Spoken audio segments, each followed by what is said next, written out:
પરબ્રહ્મ પરમાત્મા પુરુષોત્તમ નારાયણ શ્રીજી મહારાજ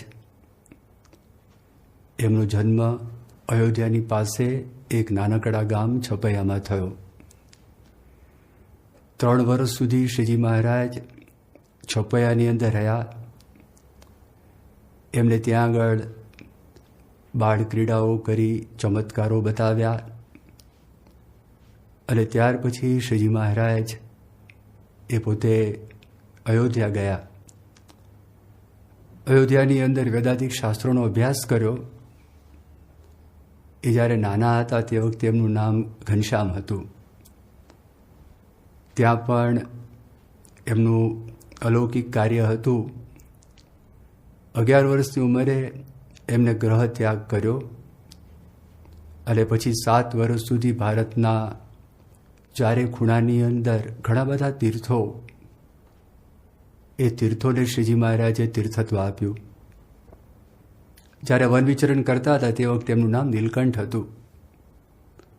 19 વર્ષની ઉંમરે ગુજરાતમાં લોજમાં રામાનંદ સ્વામીના આશ્રમની અંદર પોતે સ્થિર થયા અને રામાનંદ સ્વામી 1 વર્ષ પછી એમને દીક્ષા આપી.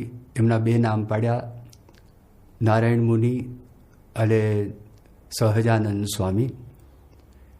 ત્યાર પછી 1 વર્ષ બાદ રામાનંદ સ્વામીનો દેહ વિલય થયો અને સહજાનંદ સ્વામી એમને ધર્મધુરા સોંપી. તે વખતે 12 મોટેરા સંતો હતા, બીજા કેટલાક નાની ઉંમરના પણ સંતો હતા. સંતોનો સમુદાય તે વખતે નાનો હતો.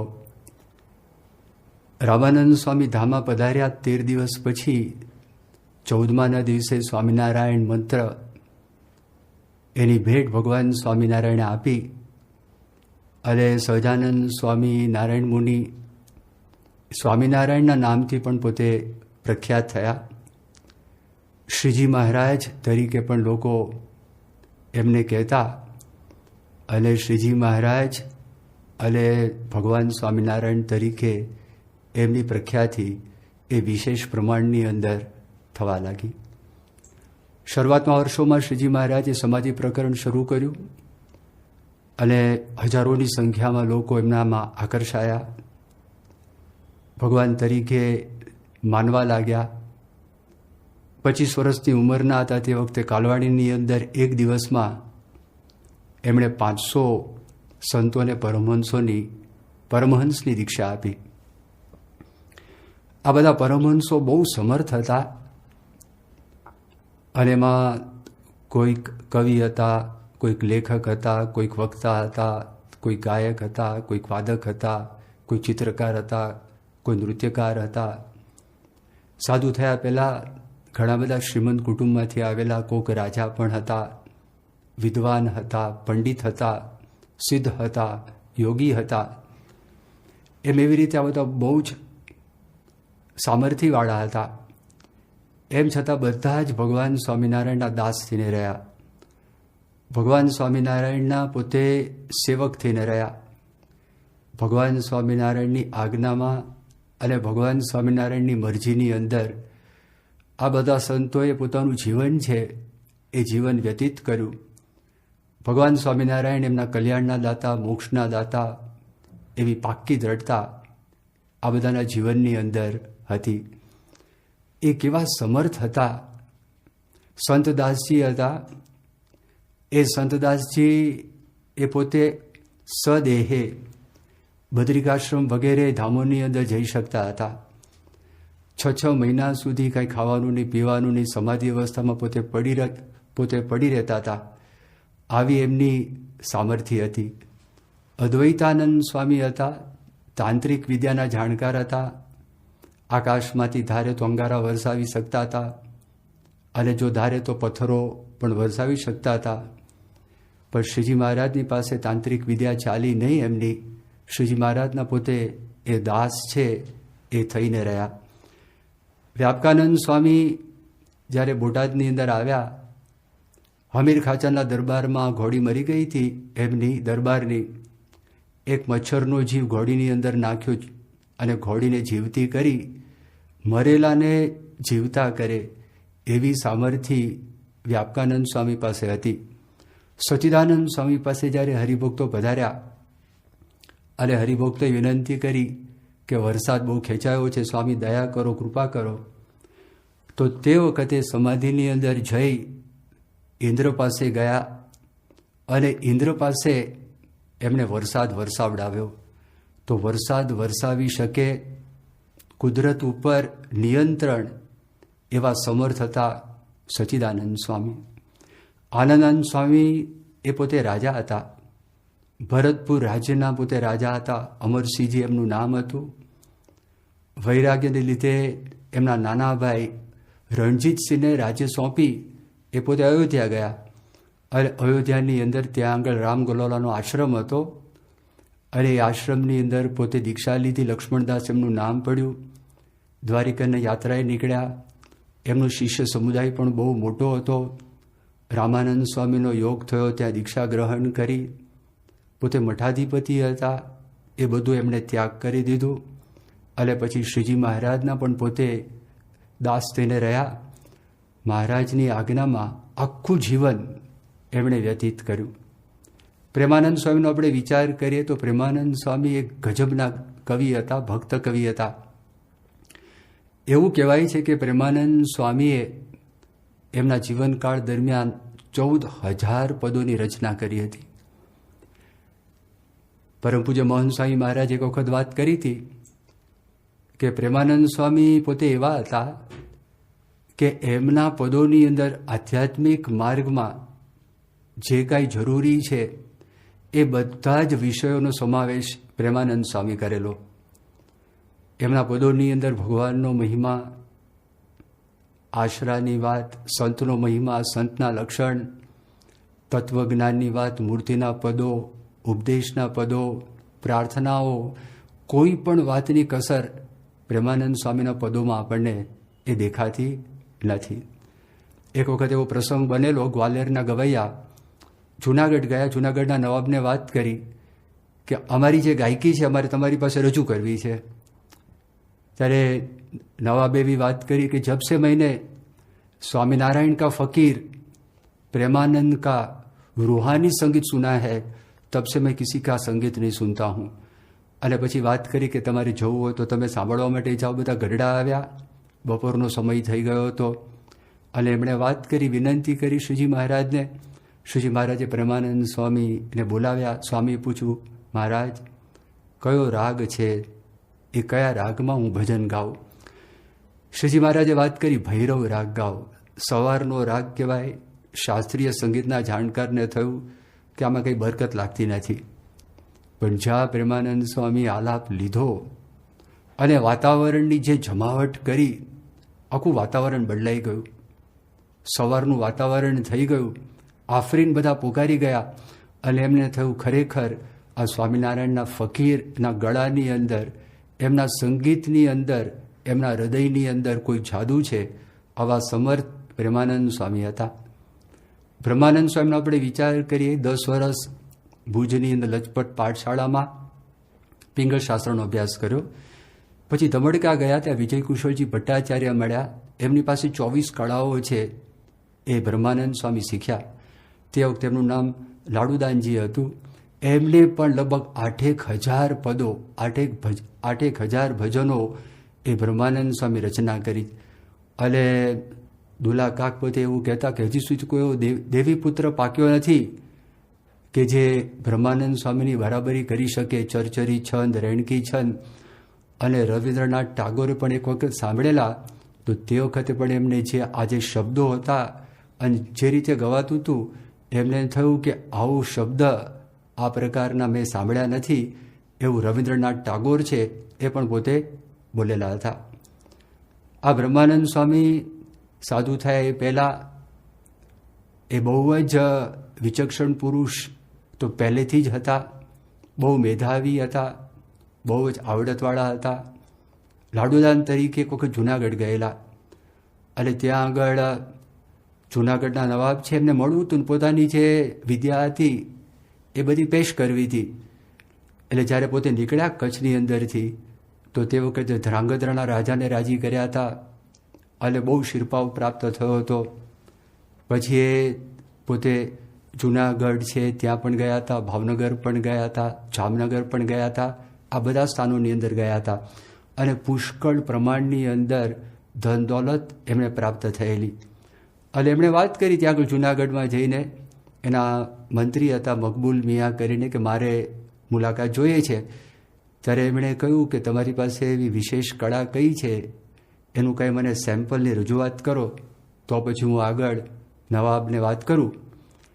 હવે તે વખતે લાડુદાનજીએ વિચાર કર્યો, આ તો નવાબી રાજ છે, બધા મુસલમાનો છે, આખો કુરાનનો સાર માત્ર 8 કડીની અંદર એ લાડુદાનજી એ પોતે બોલી ગયા.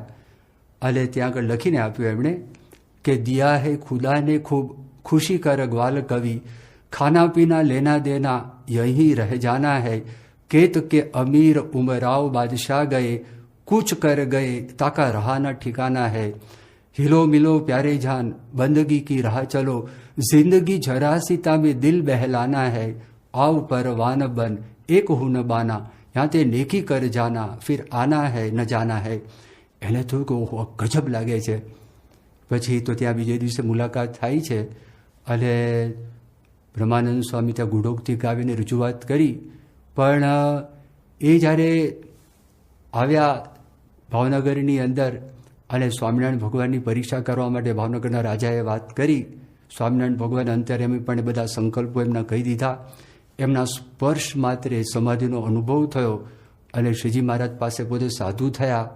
શ્રીરંગદાસ નામ પડ્યું, પછી બ્રહ્માનંદ સ્વામી નામ પડ્યું. એવા એ સમર્થ બ્રહ્માનંદ સ્વામી હતા. નિત્યાનંદ સ્વામીનો આપણે વિચાર કરીએ કેવી સામર્થ્ય. એક વખત એવો પ્રસંગ બન્યો કે નિત્યાનંદ સ્વામી જે શાસ્ત્રાર્થમાં આખા દેશમાં અજોડ હતા. એક વખત અમદાવાદના વિદ્વાનોએ વિચાર કર્યો કે સ્વામિનારાયણના સંતો સાથે શાસ્ત્રાર્થ કરીએ અને એમનો આપણે પરાભવ કરીએ. તો પછી બધાએ વાત કરી કે નિત્યાનંદ સ્વામી જો આવશે તો એને તો આપણે નહીં જીતી શકીએ. ત્યારે વિદ્વાનોએ વાત કરી કે અહીંયા આગળ નિત્યાનંદ સ્વામી નથી તો વડોદરાની અંદર છે અને આ શાસ્ત્રાર્થમાં અમદાવાદ આવવાના નથી. એટલે ગાયકવાડ પાસે જે વિદ્વાનો હતા એ લોકોએ પણ ગાયકવાડની પરવાનગી લીધી અને પરવાનગી લઈને વાત કરી કે અમે પણ ત્યાં અમદાવાદ જઈએ અને અમે પણ ત્યાંના બધા વિદ્વાનો સાથે ભળી અને સ્વામિનારાયણના જે સંતો છે એનો શાસ્ત્રાર્થમાં પરાજય કરીએ. તો તે વખતે ગાયકવાડ સરકાર રાજા હતા, એમણે વાત કરી નિત્યાનંદ સ્વામી ત્યાં આવશે તો કે આવવાના નથી. કે સારું વાંધો નહીં. એ લોકો બધા ગયા અને કહ્યું કે તમે જો હારીને આવશો તમારું વર્ષાસન બંધ થઈ જશે. એ જેવા ગયા એમને હરિભક્ત દ્વારા કેવડાવ્યું નિત્યાનંદ સ્વામીને તાત્કાલિક ત્યાં આગળ મોકલો અને આવો પ્રસંગ ઉપસ્થિત થયો છે. નિત્યાનંદ સ્વામી 6 ગાડામાં પુસ્તકો, 7મા ગાડામાં પોતે બેઠા અને જેવા ત્યાં આગળ સભામાં દાખલ થયા બધાનો હોશખોશ ઉડી ગયા. વિદ્વાનોએ વાત કરી કે સસલાને મારવાનો સામાન અમે તૈયાર કર્યો, આ તો સિંહ આવી ગયા. એમને જોઈને જ થયું કે આપણે તો શાસ્ત્રાર્થમાં જીતી શકીશું નહીં.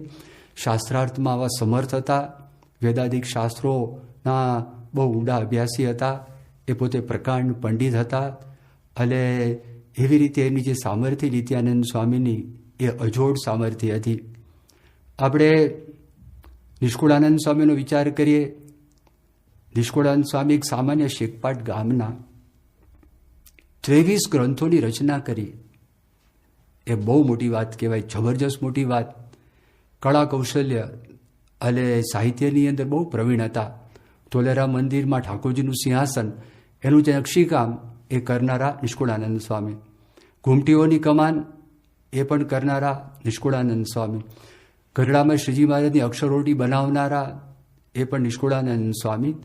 વડતાલની અંદર ફૂલદોલનો ઉત્સવ થયો, 12 દ્વારનો જે હિંડોળો બન્યો, બહુ મોટો ઉત્સવ શ્રીજી મહારાજે વડતાલમાં કર્યો.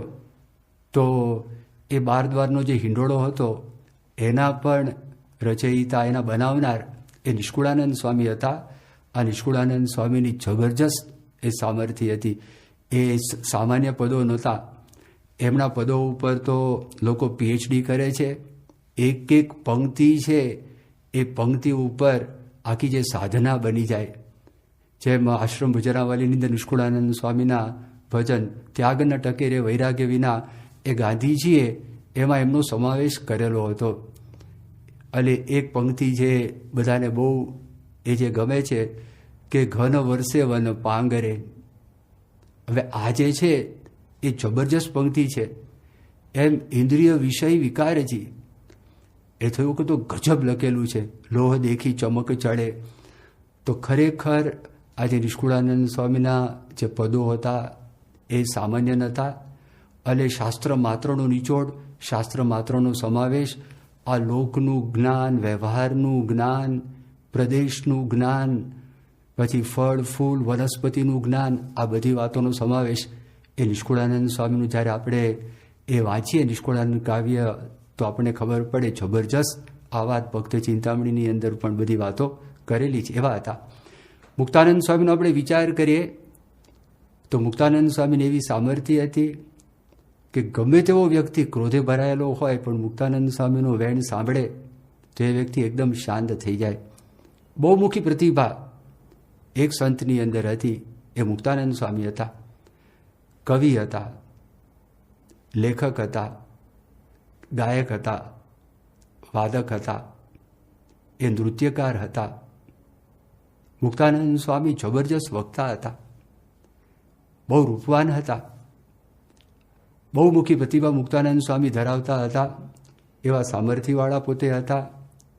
ગોપાળાનંદ સ્વામીનો આપણે વિચાર કરીએ કે વડોદરાની અંદર એક પ્રસંગ બન્યો, એમાં સત્સંગી એક જ્યોતિષ હતા આપણા, તેમણે વાત કરી કે પૂનમ આવે છે, ગ્રહણ દેખાવાનું છે.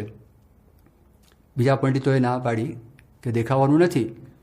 સત્સંગીએ માથાની સાથે એક પેલા બોલી ગયા વેણ કે જો આ વખતે ગ્રહણ ન દેખાય તો મારું માથું ડોલ.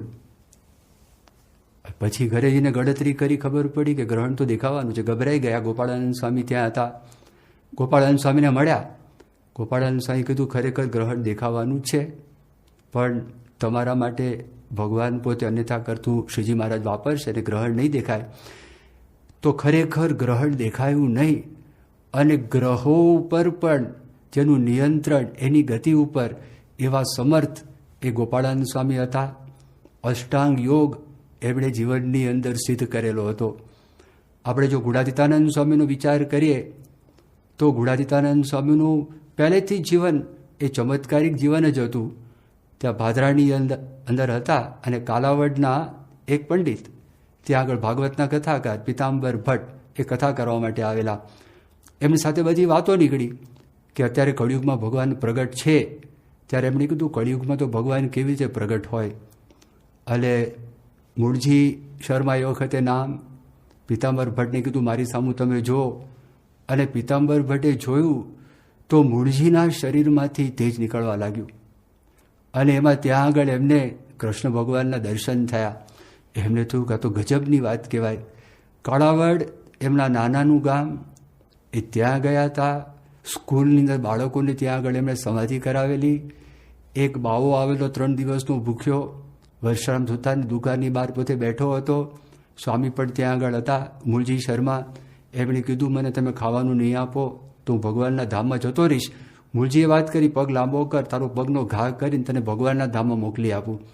એણે કહ્યું કે આ કંઈ ધામ સહેલું છે, એમને મળે એવું છે. ત્યારે વર્ષરામ સુતારે કહ્યું પ્રયોગ કરી જુઓ, તમને ખબર પડશે. ગભરાઈ ગયા. એવી સામર્થ્ય એ બાળક હતા, અને ભાદરામાં રહેતા હતા. કિશોર અવસ્થામાં, યુવા અવસ્થામાં પણ આવેલા, અને 25 વર્ષે એમણે દીક્ષા ગ્રહણ કરી. એક વખત પ્રસંગ એવો થયો કે જૂનાગઢની અંદર બધા પાર્ષદો સ્વામીના કહેવાથી ઠાકોરજીની જે બધી ગાયો હતી, અને ઠાકોરજી જેનું દૂધ પીતા, ઘાસની જરૂર હતી. તો સ્વામી કીધું જાઓ તમે ગિરનારમાં ઘાસ કાપવા માટે. પાર્ષદો નીકળ્યા. ગોપાળાનંદ સ્વામી તે વખતે ત્યાં હતા. ગોપાળાનંદ સ્વામી ના પાડી. ગોપાળાનંદ સ્વામી કીધું કે વરસાદ ત્યાં આગળ વાદળો બહુ બેઠા છે, અને બહુ વરસાદ પડશે, એટલે તમે જતા નહીં. પાછા આવતા રહ્યા. સ્વામીએ જોયા. સ્વામીએ કહ્યું કેમ પાછા આવ્યા? કે ગોપાળાનંદ સ્વામી ના પાડી. સ્વામી કે તમે જાઓ. વરસાદને જો પડવું હશે તો તમે જ્યારે મંદિરે પાછા આવશો ત્યારે વરસાદ પડશે, ત્યાં સુધી વરસાદ નહીં પડે. પાર્ષદો તો ગયા. ગોપાળાનંદ સ્વામી વિચારવા પડી ગયા, આ કેમ વરસાદ પડતો નથી? અને પછી તો પાર્ષદો ઘાસની બધી ગંજીઓ લઈને પાછા આવ્યા, એના ભારો લઈને પાછા આવ્યા. હલે ગોપાળાનંદ સાહેબ કહ્યું કે મેં તમને કહ્યું હતું ને કે તમે જતા નહીં, તો કેમ ગયા? ત્યારે પાર્ષદોએ વાત કરી કે સ્વામી આપે ના પાડી હતી. પણ ગુણાતીતાનંદ સ્વામીએ કહ્યું કે વરસાદને પડવો હશે તો તમે પાછા આવશો, પછી વરસાદ પડશે. ત્યારે માથું ખંજવાળતા ગોપાળાનંદ સ્વામી બોલ્યા કે મારું કહ્યું તો એક આ જોગી એટલે જૂનાગઢના જોગી ગુણાતીતાનંદ સ્વામી ફેરવી શકે, બીજા કોઈ ફેરવી શકે નહીં. તો એવા સમર્થ એ ગુણાતીતાનંદ સ્વામી હતા. આ બધા પરમહંસો, થોડાક પરમહંસોની આપણે વાતો સાંભળી, પણ મહારાજના તો 3000 સાધુઓ હતા, એમાંથી 500 પરમહંસો હતા. કોઈ સામાન્ય કક્ષાના નહોતા, પણ બધા જ શ્રીજી મહારાજના દાસ થઈને રહ્યા. હમ તો એક સહજાનંદ સહજાનંદ ગાવે એવા હતા. મહારાજની આજ્ઞાને મરજી પ્રમાણે રહ્યા. પ્રેમાનંદ સ્વામીનો આપણે વિચાર કરીએ તો જો પ્રેમાનંદ સ્વામી જ પોતે ભજનમાં લખ્યું છે કે હમ તો એક સહજાનંદ સહજાનંદ ગાવે, હમારે મન સ્વામિનારાયણ દૂસરો ન ભાવે, તપ તીરથ સાધન મેં સ્વપ્ને નહીં જાવે. પ્રેમાનંદ સ્વામી વાત કરીને બીજા પદમાં લખે છે હમ તો હરિ સહજાનંદ રૂપસે મતવારે, હમારે સુખ સંપત એહી પ્રાણ જીવન પ્યારે. એમના પદોનો આપણે વિચાર કરીએ અને પાછા શ્રીજી મહારાજ પાસે રહ્યા તો કેવી રીતે રહ્યા, કેવા સેવક, અને લખી દીધું. અને એમને ખબર હતી જ્યારે આ લખાણ થયું છે ત્યારે લખાણ તો બહાર આવવાનું જ છે અને લોકો બધા જોવાના છે, વાંચવાના છે, ગાવાના પણ છે.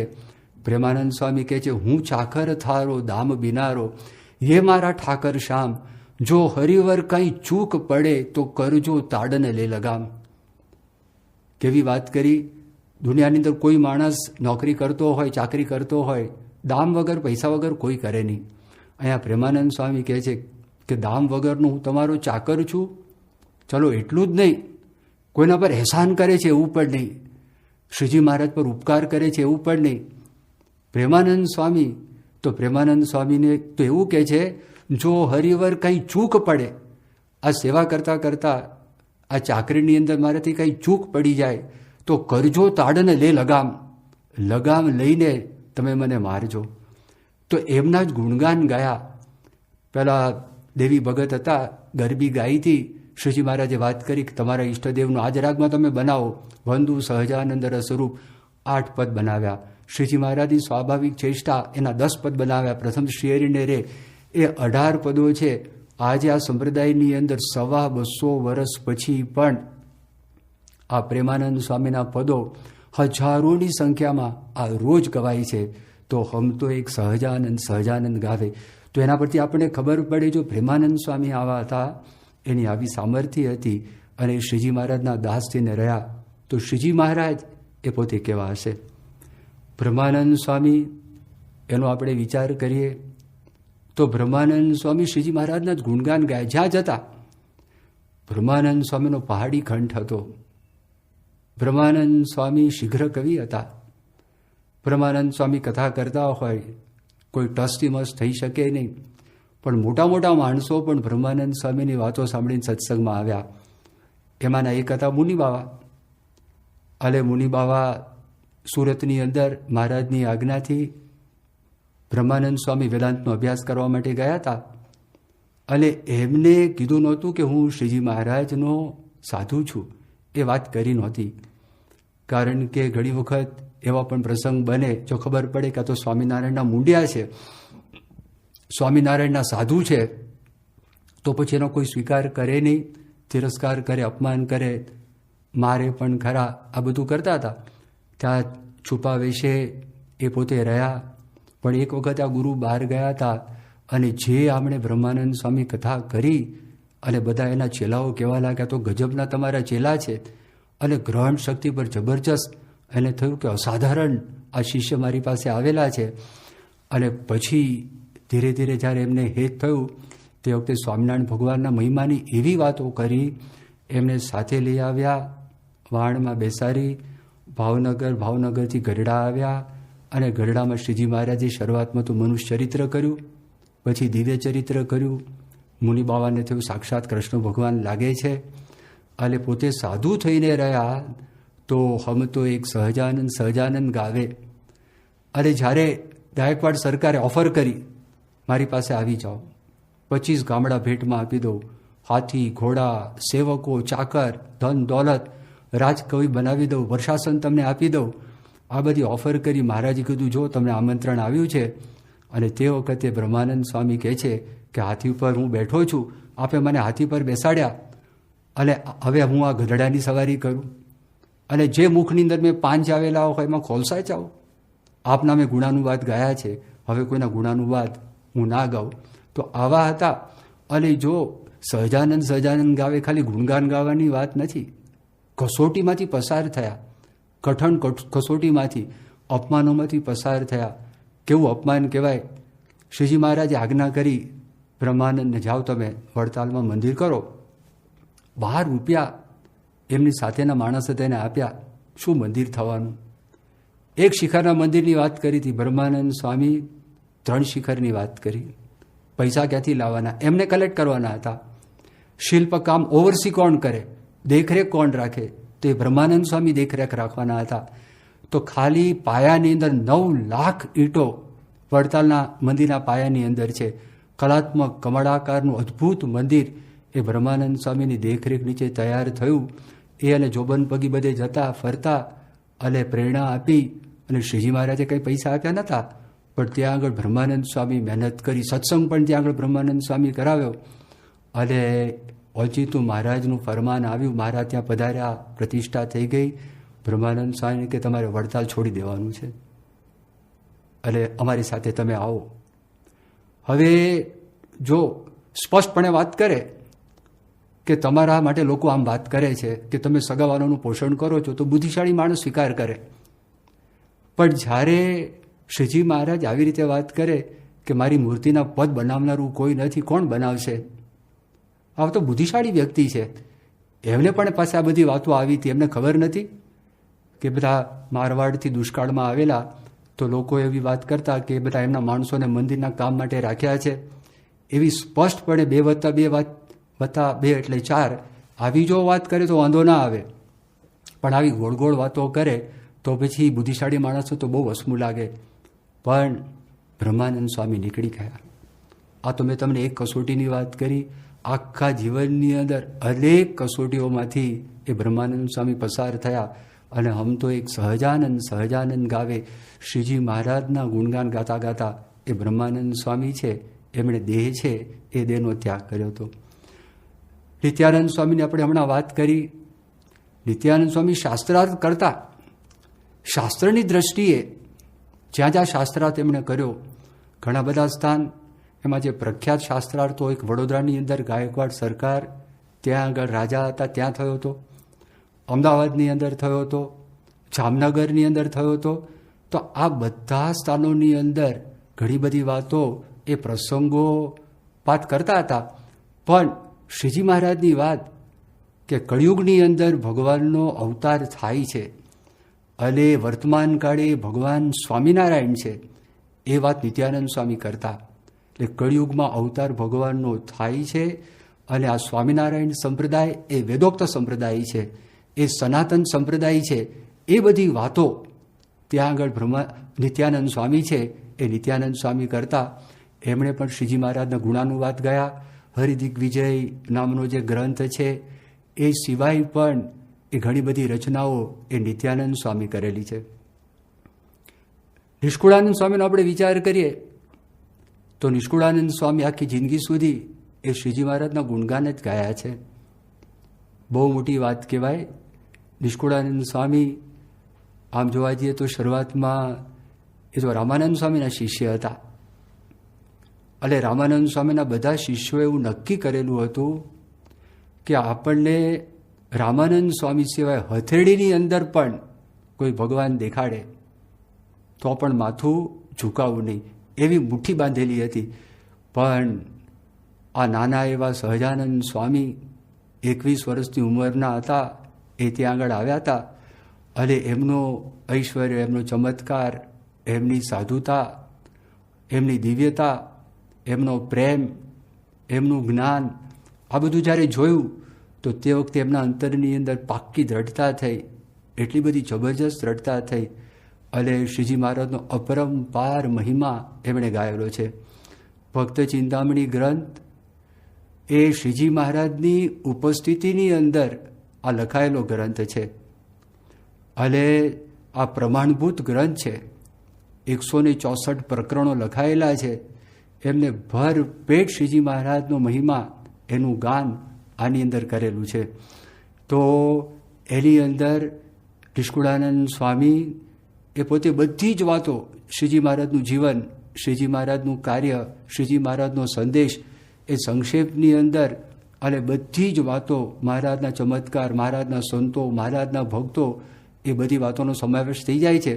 અને આજ દિવસ સુધી બધા સંતો, હરિભક્તો એ ભક્ત ચિંતામણીનું શ્રવણ કરે છે, ભક્ત ચિંતામણીનું ગાન કરે છે. પરમ પૂજ્ય પ્રમુખ સ્વામી મહારાજે આ 164 પ્રકરણો એનું નિરૂપણ એ સારંગપુરમાં રહીને કરેલું છે. એનું વિડીયો રેકોર્ડિંગ પણ એ આપણી પાસે છે. અને જ્યારે કોઈ વ્યક્તિ માંદા પડે તો તે વખતે જો ભક્ત ચિંતામણી છે એ ગ્રંથનું શ્રવણ કરે તો એને માંદગીની અંદર બહુ રાહત થાય. શાસ્ત્રીજી મહારાજ માંદા પડતા તો તે વખતે પ્રમુખ સ્વામી મહારાજને પોતાની પાસે બોલાવતા અને ભક્ત ચિંતામણી એ ભક્ત ચિંતામણીનું પોતે શ્રવણ કરતા. અને પ્રમુખ સ્વામી મહારાજ એમના રૂપેરી ઘંટડી જેવો અવાજ અને મધુર એમનો મીઠો અવાજ શાસ્ત્રી મહારાજને પોતે સંભળાવતા હતા. શાસ્ત્રીજી મહારાજ કંઈ માંદગીથી વિક્ષેપ પામેવા હતા નહીં, પણ શાસ્ત્રીજી મહારાજને સમજાવવું હતું અને શાસ્ત્રીજી મહારાજને કહેવું હતું કે આવી રીતે જો ભક્ત ચિંતામણીનો આપણે પાઠ કરીએ તો આપણા સુખ દુઃખની અંદર આપણને બહુ કામ લાગે એવું છે. તો નિષ્કુળાનંદ સ્વામીએ પણ જો જોવા માટે જાઓ તો હમ તો સહજાનંદ સહજાનંદ ગાવે, એમના સિવાય કંઈ જ નહીં. નિષ્કુળાનંદ કાવ્ય કીર્તન માળા છે, રાજકોટથી છપાયેલી છે, 2 ભાગ છે. એમાં 4 પદો આવે છે. કરુણામય મૂર્તિ શ્રીજી મહારાજની છે. મેં તો સુખના સિંધુ જોયા રે. એ સુખના સિંધુ જોયા રે એમાં અતિ અદ્ભુત વાત કરે છે. બહુ આપણે વિચારમાં મૂકી દે એવી અલૌકિક વાત અંદર નિષ્કુળાનંદ સ્વામી કરેલી છે. આપણે લાગે આ લોકો બધા જાણકાર નથી, પણ જ્યારે એમના ગ્રંથો વાંચે ત્યારે આપણને ખબર પડે એ ફક્ત 4 વેદ, ષટશાસ્ત્ર, 18 પુરાણ એ ખાલી શબ્દો નથી આવતા, પણ એમ કહે છે નિષ્કુળાનંદ સ્વામી, એમાં પોતે વર્ણન કરે છે, વાત કરે છે કે ભાઈ જો કુંભક, રેચક, પૂરક એ હું જાણતો નથી. આંખ મીચીને મને ઊંડા ઉતરતા આવડતું નથી. મને કોઈ યોગની સિદ્ધિઓ એનું જે વર્ણન કર્યું છે એ પણ મને સંધ્યા વગેરે મને આવડતું નથી. મારે તો આ શ્રીજી મહારાજના લટકા, શ્રીજી મહારાજના ચરિત્રો એને હું અંતરની અંદર ઉતારું છું, એને હું સંભાળું છું. એનાથી મારા અંતરની અંદર આનંદ છે, એનાથી મારા અંતરની અંદર સુખ છે, શાંતિ છે. એ જે વાત કરી તો શ્રીજી મહારાજે વતનામૃતમાં ગરડા પ્રથમ પ્રકરણનું જે 49મું વતનામૃત છે, અંતરદ્રષ્ટિનું વતનામૃત, તેમાં અંતરદ્રષ્ટિ એટલે શું અને બાહ્ય દ્રષ્ટિ એટલે શું, એમાં જે આખી વાત આવે છે. તો સામાન્યપણે બાહ્ય દ્રષ્ટિ, આપણે 12 ઇન્દ્રિયો છે તો ઇન્દ્રિયો છે વિષય સામૂહની દ્રષ્ટિ છે, તો બાહ્ય દ્રષ્ટિ છે. અંતરદ્રષ્ટિ આપણે આંખ બંધ કરી અને મનના વિચારો કરીએ કે મનમાં કયો વિચાર આવે છે, જેને એક ધર્મની અંદર એને માઇન્ડફુલનેસ કહેવામાં આવે છે. અને એમ કરે તો એ મન થોડુંક સારું રહે અને મનમાં શાંતિ રહે. શ્રીજી મહારાજે એક નવીન અર્થ આપ્યો છે અંતરદ્રષ્ટિનો. શ્રીજી મહારાજે વાત કરી કે પ્રત્યક્ષ ભગવાન જે મળ્યા છે એની સામું જોઈ રહેવું એ અંતરદ્રષ્ટિ. જોઈ રહેવું એટલે એમની આજ્ઞા, એમની મરજી, એની રુચિ, અભિપ્રાય, સિદ્ધાંત શું છે અને એ મનમાં એમને યાદ કરવા એ અંતરદ્રષ્ટિ. એ સિવાય ષટચક્ર દેખાય તો પણ અંતરદ્રષ્ટિ નહીં. અને શ્રીજી મહારાજ તો ભગવાનના ધામો કેટલાક એનું વર્ણન કરે છે, એ સામું પણ જોઈએ એ પણ અંતરદ્રષ્ટિ નથી. તો નિષ્કુળાનંદ સ્વામી આ વાત કરે. એટલે એક શ્રીજી મહારાજની અંદર લીન થઈ ગયા હતા. સ્ત્રી જેવું હે નિષ્કુળાનંદ સ્વામી ને શ્રીજી મહારાજમાં હતું. ગોપાળાનંદ સ્વામીનો આપણે વિચાર કરીએ તો ગોપાળાનંદ સ્વામી પણ આવા સમર્થ હતા, અષ્ટાંગ યોગી હતા. શ્રીજી મહારાજ જો ન હોત, પોતે અવતારની જેમ પૂજાત એવા સમર્થ હતા અને નાનપણથી એવા ચમત્કારિક હતા. પણ જ્યારે સુંદરિયાણા ગામની અંદર ગયા અને હેમરાજ શાહ એમને ત્યાં મળવા માટે આવે છે અને તો એ એમના જ સંપ્રદાયને માનતા હતા અને એમના જ ગુરુને માનતા હતા. એ સિવાય કંઈ મસ્તક એ નમાવતા નહોતા. પણ એમના દીકરાઓનો સત્સંગ થયો અને ગોપાળાનંદ સ્વામીના કહેવાથી એ ત્યાં આગળ એ જોવા માટે આવ્યા. એ વૈદ પણ હતા અને ગમે તે સંપ્રદાય ધર્મના હોય તો પછી જોવા માટે આવતા હતા. એટલે પછી ગોપાળાનંદ સ્વામી માંદગી ગ્રહણ કરી, માંદા તો હતા નહીં. અને ત્યાં આગળ આવ્યા, નાડી પરીક્ષક વૈદ હતા અને જોયું સ્વામીનું કૃષ શરીર, તેજસ્વી મુખારવિંદ, અને બોલતા જાય, ગીતાની વાત કરે, ભાગવતની વાત કરે, અને પહેલાં તપાસ કરતા જાય તો નાડીના જેટલા સ્થાનો એ સ્થાનની અંદર નાડી મળે જ નહીં. અહીંયા પણ નાડી, અહીંયા પણ દેખાય, અહીં પણ નાડી દેખાય, અહીંયા પણ નાડી દેખાય, પગની અંદર પણ દેખાય. જેટલા સ્થાનો છે એ સ્થાનમાં એને ધબકારા સંભળાયા નહીં. અને એને થયું ધબકારા સંભળાતા નથી, બોલે છે કેવી રીતે, જીવે છે કેવી રીતે? તો આ તો અષ્ટાંગ યોગ સિદ્ધ કર્યો હોય તો જ આ વસ્તુ બની શકે. અને મારા ઈષ્ટદેવ શ્રી કૃષ્ણ ભગવાન છે અને એમને અષ્ટાંગ યોગ સિદ્ધ કર્યો હતો, માટે નક્કી કૃષ્ણ ભગવાન એ મારી ભક્તિ છે એની કસોટી કરવા માટે આવે છે. દંડવત કર્યા સાક્ષાત કૃષ્ણ ભગવાન માનીને. જો હમ તો એક સહજાનંદ સહજાનંદ ગાવે, શું બોલે છે ગોપાળાનંદ સ્વામી? હું તો શ્રીજી મહારાજનો દાસ છું, એમનો સેવક છું. મારા જેવા 500 પરમહંસો છે. જ્યારે આપણે ખબર પડે કે શ્રીજી મહારાજ કેવા સમર્થ હશે. ગુણાતીતાનંદ સ્વામીનો આપણે વિચાર કરીએ તો આપણે ભેસલા પર્વત ઉપર જે વરસાદની વાત કરી તો ગોપાળાનંદ સ્વામીનું પણ વચન ફેરવી શકે એવી સામર્થ્ય ગુણાતીતાનંદ સ્વામીમાં હતી. પણ 500 પરમહંસોની અંદર ગુણાતીતાનંદ સ્વામી જેવો શ્રીજી મહારાજનો મહિમા પ્રવર્તાવ્યો, બધાએ પ્રવર્તાવ્યો, એના કરતાં વિશેષ, ઘણો બધો વિશેષ એ ગુણાતીતાનંદ સ્વામી પ્રવર્તાવ્યો. એમના જે ઉપદેશો છે, સ્વામીની વાતો, એના પરથી આપણને ખ્યાલ આવે. એક જ વખત શ્રીજી મહારાજે એમને વાત કરીને કહ્યું કે તમારે વાતો કરવી, એમાં બધાનું કલ્યાણ થાય. તો ગુણાતીતાનંદ સ્વામીએ સોંપો પડવા દીધો નથી. વચનામૃત સ્વામિનારાયણ ભગવાનનો ઉપદેશનો ગ્રંથ એક વખત એ જે તે વખતે પેલું અસલિખિત પ્રતો આવતી તો એનું જે ખોલ્યું અને એ પુસ્તક બહાર નીકળ્યું, ત્યારથી કોઈ દિવસ પુસ્તકને બાંધ્યું નથી. ગુણાતીતાનંદ સ્વામી કહ્યું, જૂનાગઢમાં 24 કલાક કથાવાર્તાનો અખાડો એ ગુણાતીતાનંદ સ્વામી ત્યાં આગળ કર્યો. અને ગુણાતીતાનંદ સ્વામી કોઈની શરમ મોહબ્બતમાં દબાતા નહોતા, એવી જબરજસ્ત. તો ખાલી મહારાજે આજ્ઞા કરી તો જીવનના છેલ્લા શ્વાસ સુધી ગુણાતીતાનંદ સ્વામી 82-83 વર્ષે અંતર્ધાન થયા. એ દિવસે પણ ગુણાતીતાનંદ સ્વામીએ 3 સભાઓ કરી છે અને શ્રીજી મહારાજના મહિમાનું ગાન કર્યું. એમને કઠોદર થયું હતું, શૌચ કરવા માટે એમને જવું પડે, તકલીફ હતી. રામદાસ સ્વામી દવા આપી, ખાલી ગોળી આપે તો ગુણાતીતાનંદ સ્વામીને 20-30 વખત જવું પડે. સ્વામીએ વિચરણ ચાલુ રાખ્યું 1 મહિના સુધી.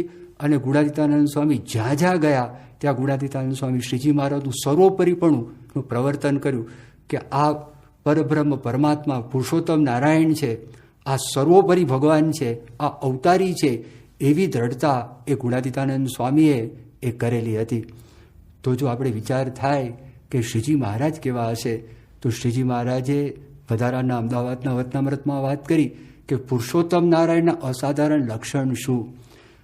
તો લક્ષાવધિ મનુષ્યને નિયમમાં વર્તાવીને વશ વર્તાવે, દ્રષ્ટિ માત્ર સમાધિ કરાવે, એ 2 વાત. પણ અક્ષર મુક્તોને પણ વશ વર્તાવે.